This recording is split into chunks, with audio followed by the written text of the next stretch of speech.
Hello, GSE alumni, faculty, students, and staff. Thank you for joining us and committing time to recognize the remarkable achievements of 4 exceptional GSE education leaders. I'm Fadia Desmond, and I'm a proud 1995 STEP graduate. I'm also the chair of the GSE's Alumni Awards and Recognition Committee. I have the honor of working with an incredibly talented and devoted group of GSE alumni and faculty who have the challenging but deeply rewarding responsibility of reviewing the Alumni Excellence in Education nominations each year. Anyone joining us from our committee of faculty and alumni knows that this event ranks as one of my favorite celebrations of the year. Our format for this year's event is not what our time together usually looks like. Our challenge in planning today's event was to find a way to create community and connection, the very same challenge our teachers all over the nation are faced with. And just as our educators around the world found creative ways to build and maintain community and connection, so can we. Our online format for tonight's event, honoring a remarkable group of GSE alumni, might look different, but nothing could undo our deep desire to confirm a new cohort of alumni honorees, not even a pandemic. Thank you in advance for your patience and understanding as we present our first virtual awards. And now to move on with our exciting program. It is with great pride that I introduce you to our Dean, Dan Schwartz. Dan is the I. James Quillen Dean of the Graduate School of Education and the Nomalini and Olivier Professor of Educational Technology. A member of the Graduate School of Education faculty since 2000, Dan studies student understanding and representation, and he's a leading expert in the ways that technology can facilitate learning. Dan has definitely been busy in that respect. In fact, he was the first scholar to take findings from neuroscience research and use them to change classroom practices. His work is grounded in practice from his career as a teacher. He's a world-class researcher whose scholarly work is cited over 1,000 times a year. He is highly respected by his GSE and Stanford faculty who view him as a leader with deep integrity and compassion. And he truly cares about creating meaningful learning experiences that are satisfying and empowering for all kinds of teachers and students. Please join me in welcoming Dan Schwartz. Thank you, Fadia. As always, you're fabulous. And as always, after you say that, I wish I could be a Stanford alumni so I could get the award too. It makes me sound very good. So good evening and welcome. This is our 6th annual Alumni and Excellence in Education Award. And I say the same thing every year. This is my favorite event. It is a rare moment when everyone in the room is proud of everyone else. I wish there was a way to make some national holiday that could approximate this. National Your Friends Are Awesome Day. So you'll see, watch people's faces. On Zoom, it's going to be slightly ineffable, but you'll feel it. So what I want is that as the storm of 2000 continues to rage outside, I hope you can be embraced by the warmth, the accomplishment, and the promise of this event. We're going to share the achievements of 4 individuals who've made foundational contributions to the most important social enterprise I can think of, educating the students who will eventually create our futures. This evening is exactly why we should have optimism in the midst of this storm. So let go, lean in. We all deserve a night like this. So Maricela, Kelley, Laura, Ron, congratulations. We're extremely proud to honor you and your contributions to education and so many different kinds of contributions. These are 4 scholars and teachers who exemplify the Stanford Graduate School of Education.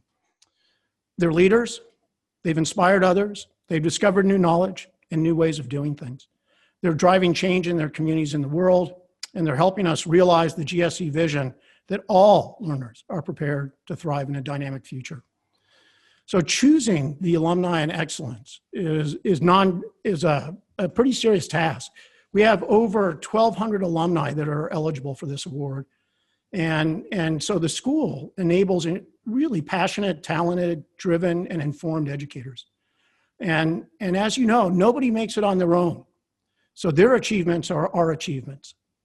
Our alumni, they created this award. to honor this excellence and recognize the amazing people who make our community. So there's a few neat things I should point out. One is that you passed honorees. You may think that getting the award means your career's at its peak and the rest is a downslope. And you've accomplished it, you're done, you know, but no, that's not what these award winners are like. So let me just give you a few post-award accomplishments.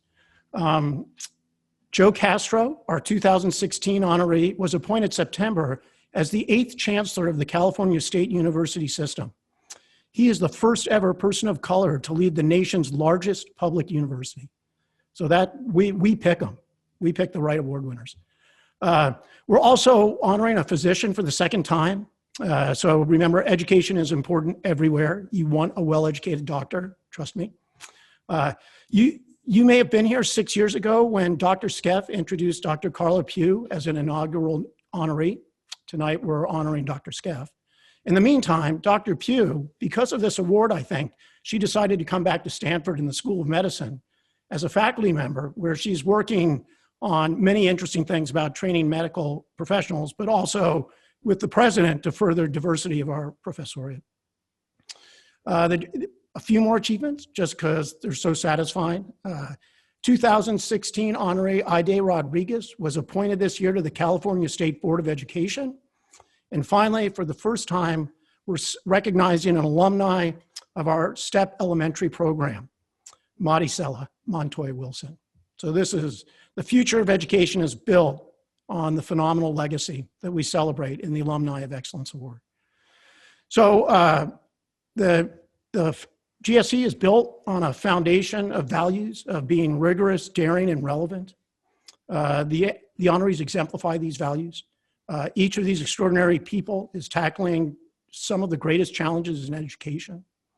They're leading the way to create more equal educational opportunities. So the introducers of each awardee will say more, but I just wanted a chance to share my awe and appreciation.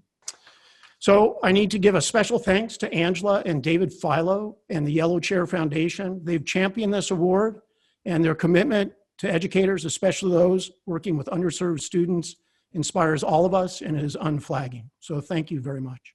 So first up is Ira Lit. So Ira Lit is, let me tell you a little bit about him. Ira is truly one of our own. He is a triple Stanford and GSE alum and a professor at the GSE. He directs the STEP elementary program, which is, I would argue, the best in the world. Besides being incredibly knowledgeable and caring, Ira has a profound commitment to effective leadership. He took a sabbatical to work arm in arm with a presidential candidate, working out there in Iowa earlier this year. So Ira first met Maricela Montoy-Wilson as a Stanford undergraduate. She went to work nearby at East Palo Alto Charter School, and Ira continued following her career, recently asking her to serve as an instructor in the STEP elementary class this year. So welcome, Ira, and thank you, and tell us more. Thank you, Dan. I appreciate the introduction. I am especially delighted for this opportunity this evening to introduce one of this year's honorees and truly, honestly, one of the most inspiring educators I've had the privilege to know. Madi Montoy-Wilson is a 2009 graduate of STEP Elementary, as Dan mentioned. And I first had the privilege to know her as the program director and her faculty advisor. From the absolute start, she was a superstar, an exceptional student, a thoughtful colleague, and a gentle and valued leader in her cohort.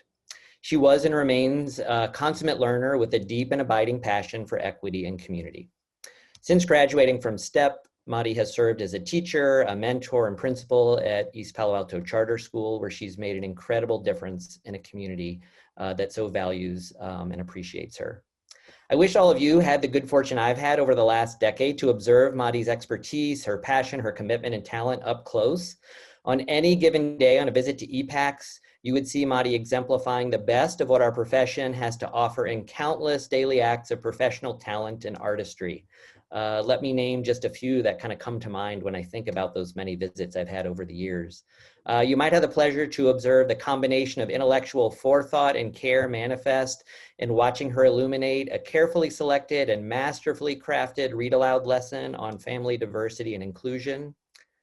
The warm and demanding way she demonstrates and sets high expectations for her young scholars and provides them the structures and supports necessary to rise to meet those expectations. The care with which she pens a personalized and focused note of feedback and appreciation to a teacher during a classroom observation, which for those of you who don't know the busy life of a principal, Mari does that every single time she stops into a classroom. It's amazing. The amalgam of joy and purpose evidence in the bright faces of her enraptured students, and the ease with which she combines well-crafted and well-timed feedback to a student with a loving hug. Mari is just a masterful teacher, a mentor, and instructional coach.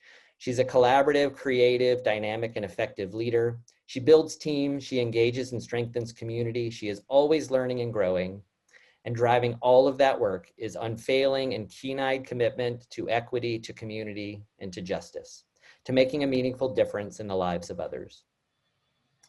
I'm really glad that we have the opportunity tonight to take a pause from the harried and uncertainty of our current lives to honor all of these special alums and all of you, and particularly to elevate the importance of educators in this moment.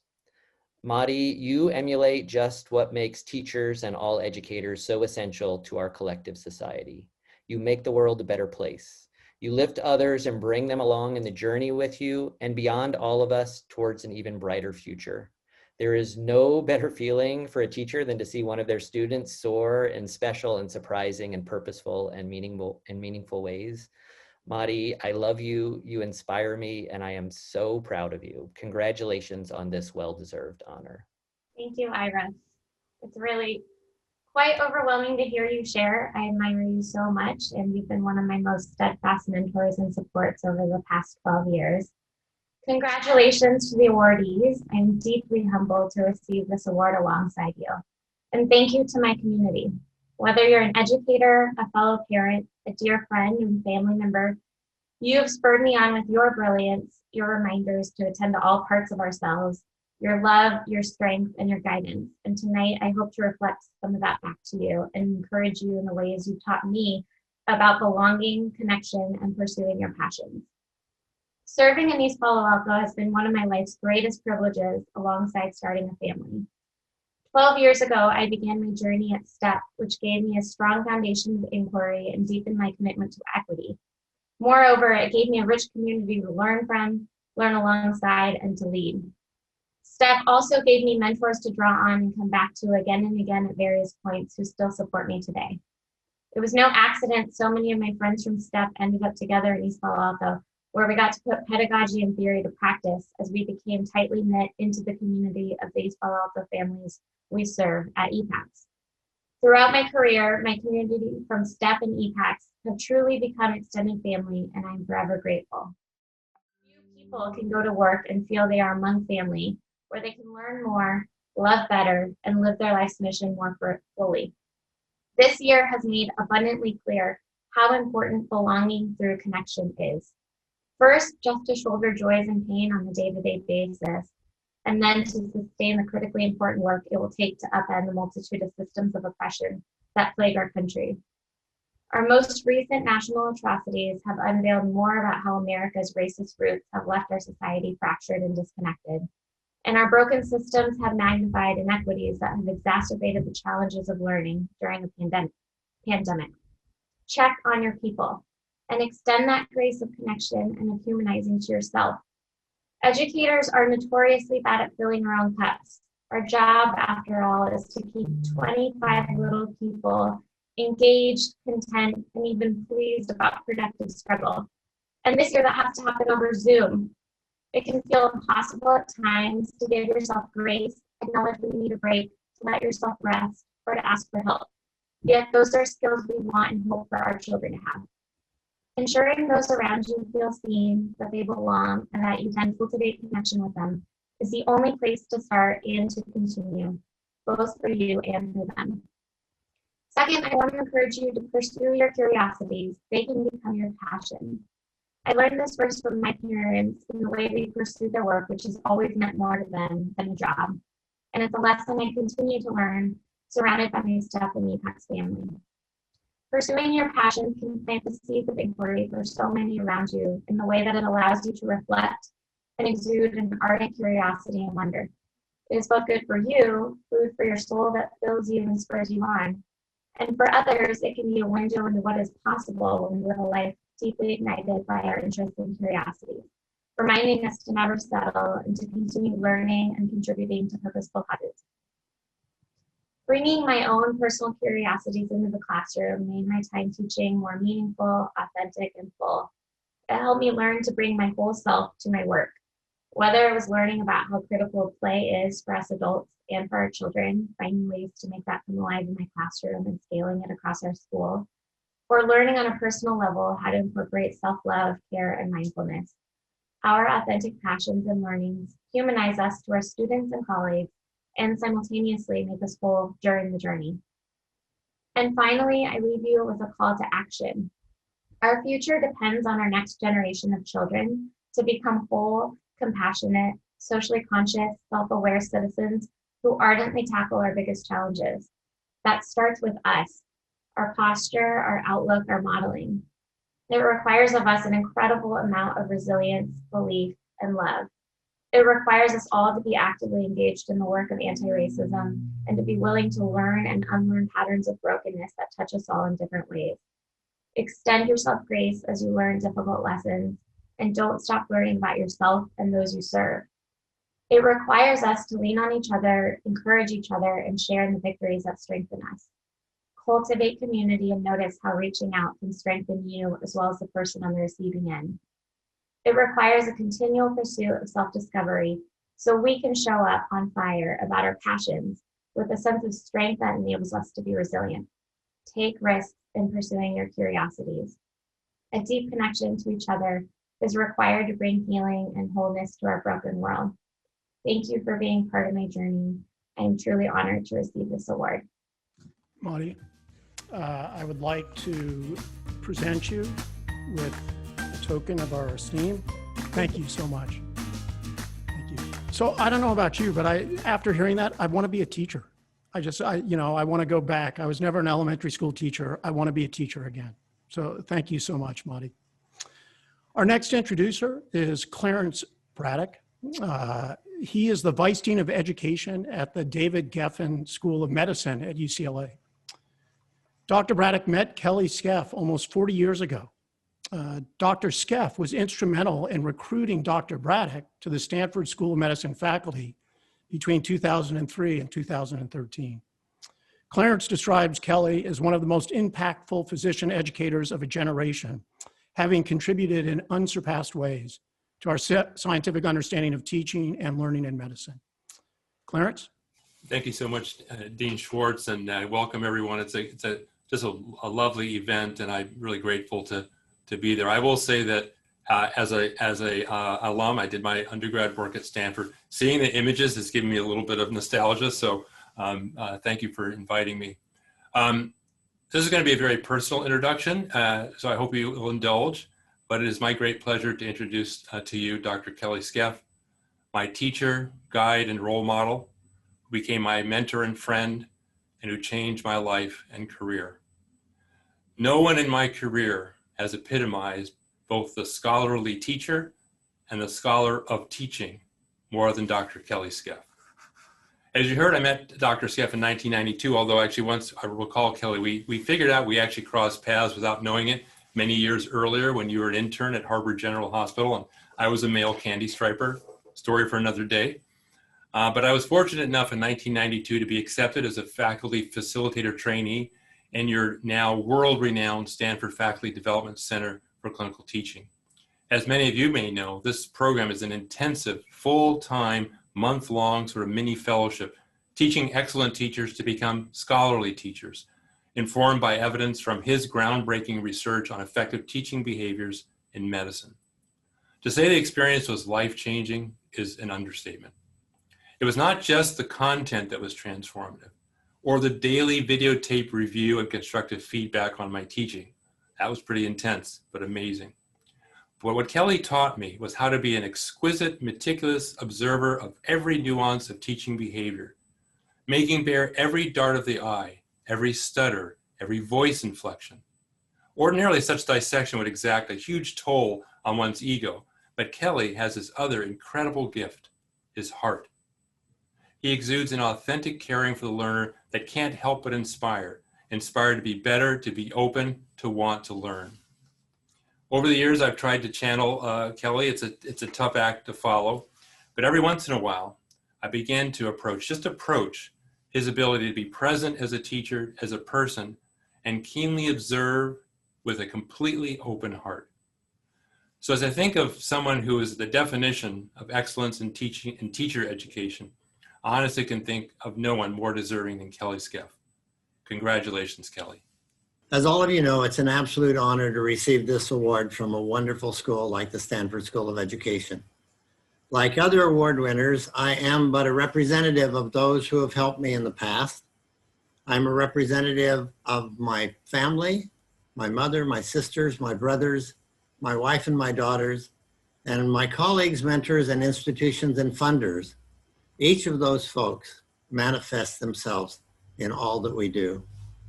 I've chosen to celebrate this award. Originally thought I would go over what we've been able to accomplish, Georgette and I and others, but I decided to change that and to highlight two concepts that have been exemplified by those who have helped me receive this award.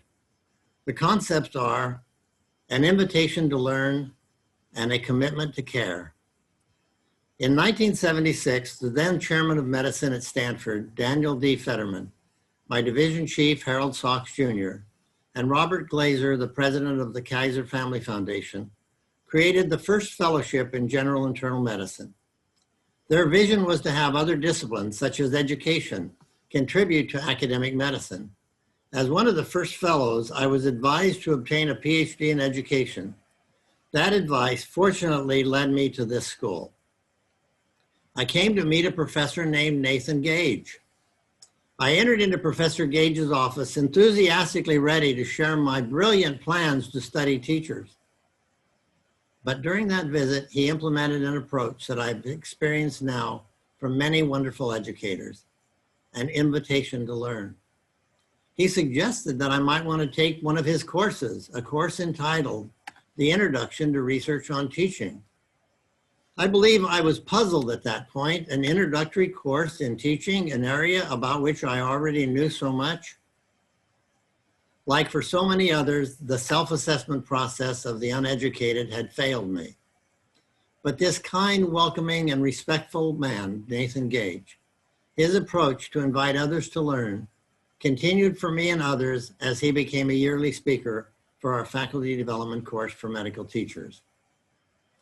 What wonderfully hidden in his invitation to learn was a gold mine.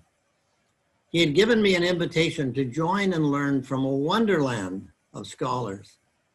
Scholars like Lee Shulman, Nell Noddings, Larry Cuban, David Berliner, Milbury McLaughlin, Elliot Eisner, Albert Bandura, Lee Kronbach, Richard Snow, Joan Talbert, Everett Rogers, David Tyak, Elizabeth Cohen, Lynn Corno, and my course advisor, Daniel Duke, and the list goes on.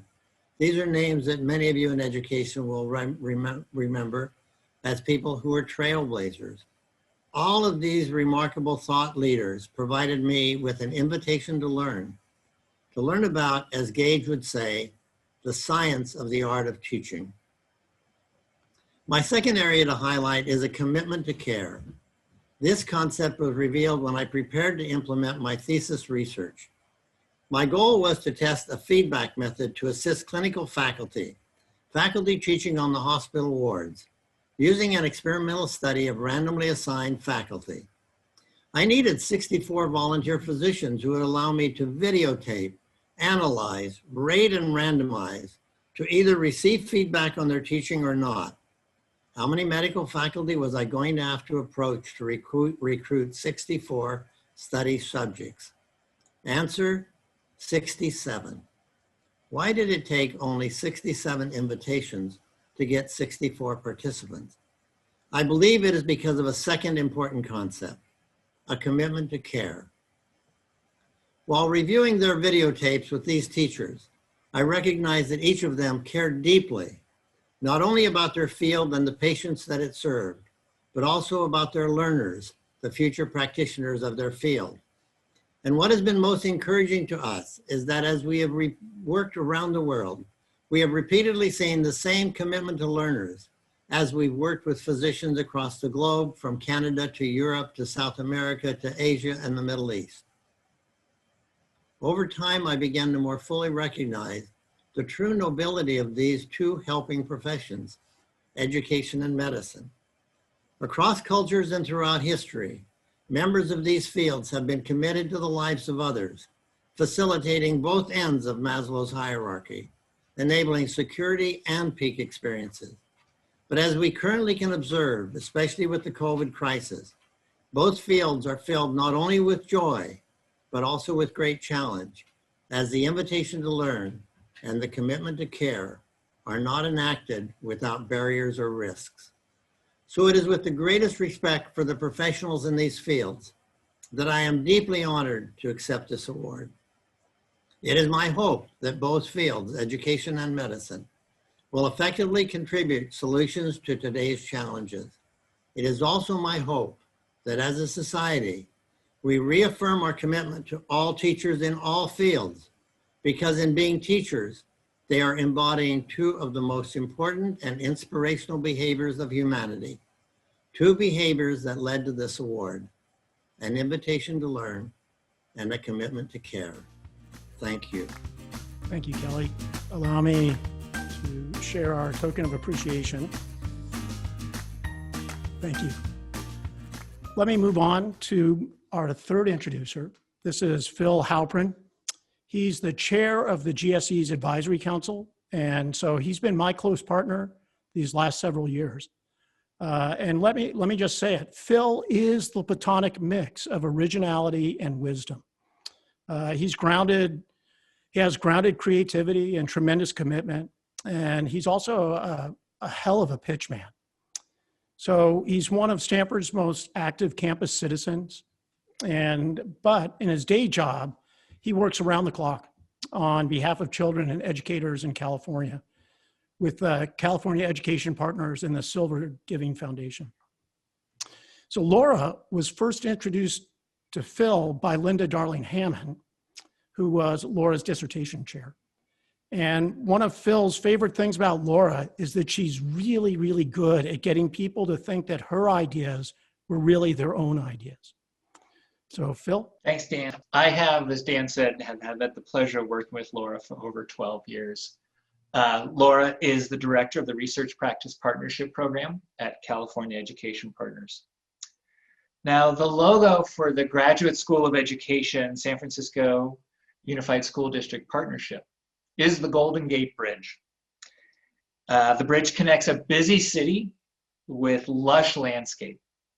It bridges these two but special worlds over ocean-like waters. Personally, I think the Golden Gate Bridge is the most beautiful man-made object actually in the world. I'm very biased.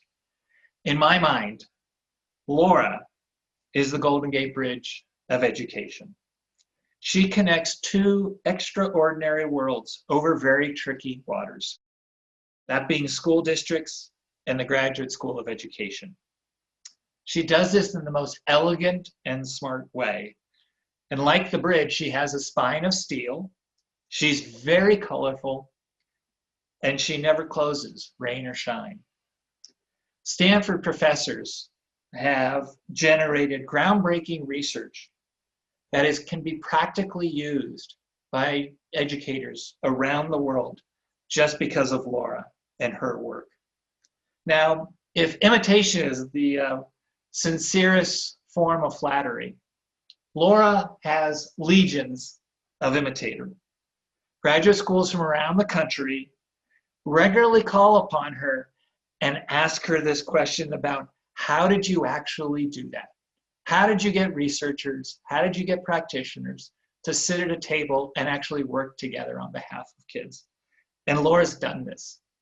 So Laura hates it when I say this, but while others around the country are now doing this, like the Golden Gate Bridge, the original is still the best.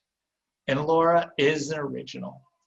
And it has just meant the world to me to get the opportunity to work with her over these 12 years. I am giddy, giddy, giddy every time she and I get to talk about her work.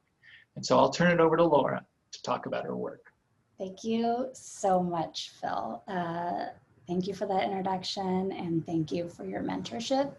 I want to center my remarks on a topic all Stanford GSE alumni, faculty, students, school district partners, and staff are working towards in one way, shape, or form, improving our education system.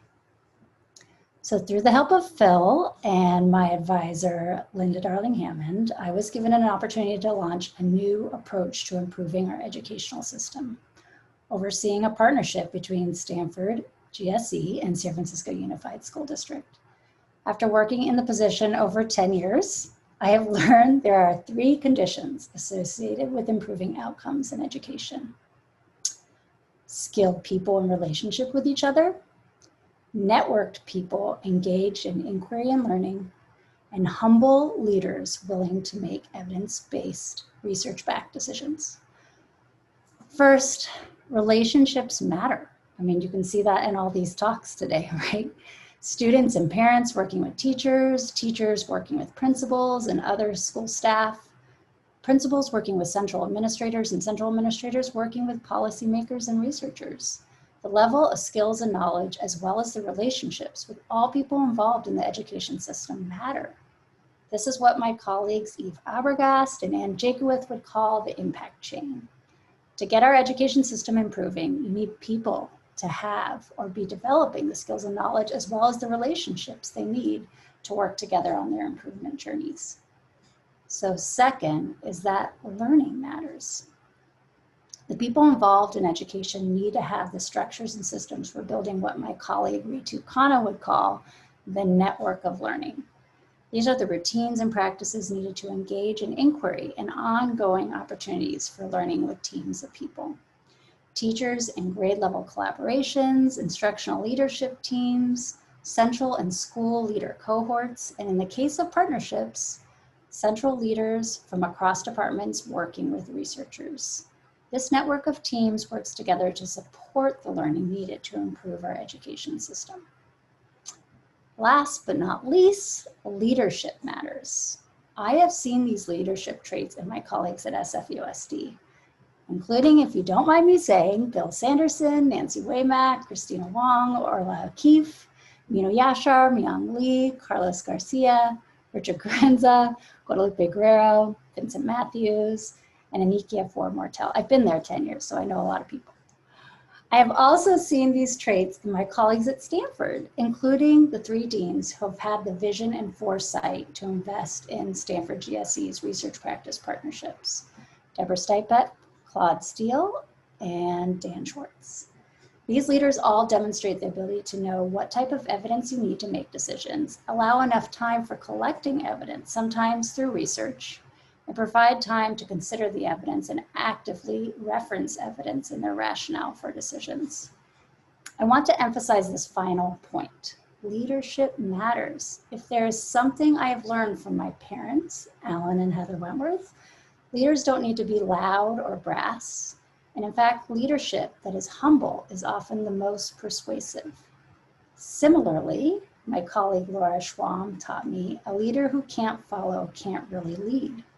Leadership combined with the hunger to do good work and be people smart are what drive my colleagues like Prudence Carter, Heather Huff, Ruth Lopez Turley, Denise Pope, Kenji Akuda, Paula Arce Trigati, Caitlin Farrell, among others. I hope my children, Louisa and Roman, experience a better education system that provides more resources to the most vulnerable children and families, that does not discriminate against students because of their skin color, culture, gender identity, or poverty, and instead promotes the values and ideals we want to see in our society, like honor, fairness, kindness, and truth. Again, thank you to the leaders and staff at Stanford Graduate School of Education for this award. Thank you to my husband, Christian, who I love and could not balance work and life without. I'm honored to be recognized with my fellow honorees, and I look forward to continuing the good work and getting in more good trouble as I help universities and school districts across California work together to improve schooling here and beyond. Thank you. I would like to give you this award. Thank you. Thank you very much, Laura. Finally, our last introducer is Dan Kenley. He enjoyed a 30-year career as a K-12 teacher and administrator. Dan first met Ron in 2008 when Dan was the director of secondary education in Natomas Unified School District near Sacramento. So a chance introduction was the beginning of a profound professional and personal friendship, and one that Dan said changed his life. So Dan, if you would. Thank you, Dr. Schwartz, and congratulations to all of this evening's honorees. And good evening to all those in attendance. It's both a pleasure and an honor to introduce one of this year's GSE Alumni Excellence in Education Award recipients, Dr. Ronald Herring. I first met Dr. Herring in 2008. A mutual friend and colleague, Carla Nahara Kunzmiller, insisted I meet Dr. Herring and assured me I wouldn't be disappointed. I wasn't. During our first meeting, Ron shared his experience working alongside Dr. Elizabeth Cohen, whom I'm confident is here today, radiating with pride and joy in Ron's much-deserved recognition. Ron also discussed his leadership roles within the California International Studies Project, the Model UN-like project, CWIP, an empowering program that strategically and empathically places students into the shoes of others, and his ongoing work with the Equity and Access Project. By the end of the meeting, I was committed to launching Equity and Access within our district. Once funding was secured, together we quickly proceeded to offering the intensely popular Equity and Access training series to teachers and administrators. In my 40-year career, this would prove to be the most impactful professional development I'd ever receive. I remember coming home following one Saturday training and saying to my wife, with what I experienced today at age 60, I am professionally born again. Ron and his team have taken the groundbreaking pedagogy and sociological tenets outlined by the late Dr. Cohen and applied them to successfully promote equity and equality in hundreds of classrooms. Norms that include no one is done until everyone is done, and no one of us is as smart as all of us together. Ron has dedicated his life to reaching out and serving our most underserved and marginalized students. His lifetime of achievements have changed the lives and impacted the futures of thousands of children. Dr. Ronald Herring is certainly a worthy recipient of this honor, and I sincerely appreciate the recognition bestowed by his esteemed peers, colleagues, and the institution he attended. I give you my esteemed friend, Dr. Ronald Herring. Thank you so much, Dan, for that introduction. I want to share a bit of 2 or 3 chapters of my career that Dan has described and others know well. I was an associate to the director of the Stanford's International Studies program in the early 1970s when a moment of serendipity occurred. The U.S. Department of Education asked that research universities use some of their cross-cultural knowledge and understanding funding to support communities beyond the traditional university departments. With some of Stanford's East Asian scholars and graduate students already partnering with schools to strengthen teachers' knowledge about China, the K-12 community seemed a natural outreach choice. With that example in hand, Stanford's programs on East Asia, Latin America, Africa, Russia, and Eastern Europe agreed to make K-12 schools and districts the university's outreach priority for strengthening world affairs teaching and learning. What evolved over the next decade was a resource center that produced standards-based, academically rich curriculum materials, and provided professional development for K-12 teachers. Friends at several other universities in California followed suit, and in 1985, a former Peace Corps volunteer in the California legislature, Sam Farr, successfully sponsored a measure to establish the California International Studies Project, naming Stanford as the institutional manager. Global Studies had joined writing, math, and science projects as a state-sponsored teacher development network. With deepened knowledge of their teaching subjects and supplementary curriculum materials in hand, participants in the teacher development programs felt informed enough and confident enough to teach thoughtfully about other cultures, world geography, international relations, and contemporary global issues. Disciplined content in the courses they were responsible for teaching, but had sometimes neglected or given short shrift. That was the good news. Still, in classrooms of professional development participants, we saw uncomfortable numbers of students who were not respectful of ethnic, cultural, or different life experiences, and who stereotyped and put down fellow students. As we continue to see passive and reluctant learners and underserved students on the periphery of instruction, not in the mainstream, our effort to strengthen cross-cultural knowledge and understanding may have been a necessary condition, but wasn't a sufficient one. As we puzzled over these questions in 1992, another moment of serendipity occurred. The project institutional management shifted from the Institute of International Studies on the campus to the Graduate School of Education. Elizabeth Cohen became faculty advisor to CISP, and we began to understand what more would be required to reshape students' attitudes and behaviors, especially in dispersed school environments. What had been missing for us was a coherent philosophy instruction with equity values at its core. What STEP philosophy has been providing its teacher candidates for years.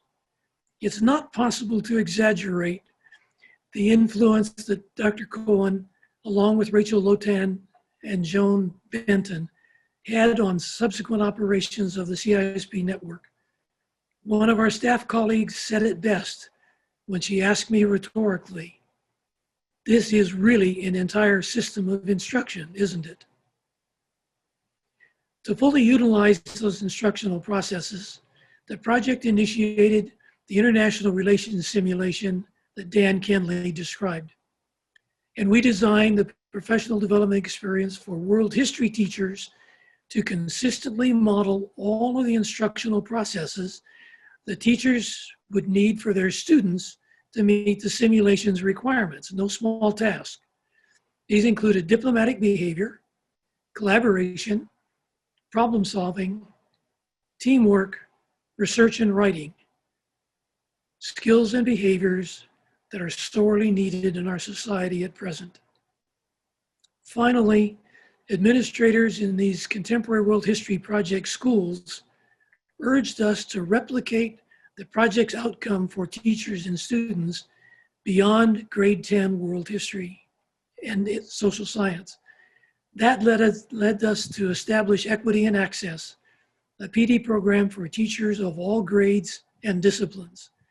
ENA seeks to increase the significantly classroom participation of all students, but especially those of disproportionate numbers, low literacy, reluctant, and passive learners. It's been a joy and a privilege to be a part of that and to have been returned to the School of Education for that further opportunity to learn and to grow and to apply. Thank you, Liz, Rachel, and Joan. Thank you, Ron.